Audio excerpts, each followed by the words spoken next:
C'était l'un des fossés les plus bouchés de Port-Gentil, car resté pendant près de 14 ans une décharge d'ordures de toutes sortes et autres encombrants. Son curage après plus d'une décennie par la délégation spéciale qui s'est offerte les services de la PME gabonaise de leur service relève du miracle pour les populations. L'homme est l'ennemi de la nature.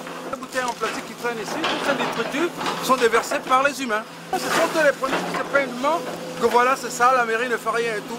Mais commencez d'abord par nettoyer l'intérieur de vos têtes et de vos corps avant de faire tout ça. Après, vous allez vous prendre, mais c'est vous-même qui sommes les destructeurs de la nature. Vraiment, c'est regrettable. Je remercie vraiment les agents de la mairie de donner un coup de main parce que ça fait quand même longtemps que ce canal n'a pas été nettoyé, ça fait presque quelques années et vraiment c'est pas normal. Une source de maladie. Les gens se plaignent, il y a les moustiques, il y a les cafards et tout. Mais c'est vous-même qui attirez tout ça là autour de vous.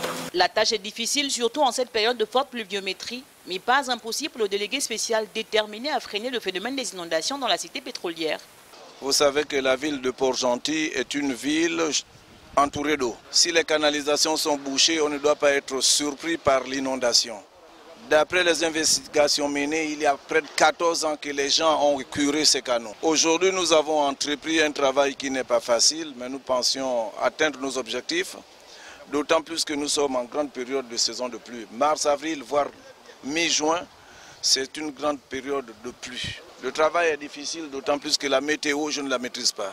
Sous peine de sanction, les riverains sont invités à garder ce caniveau salubre.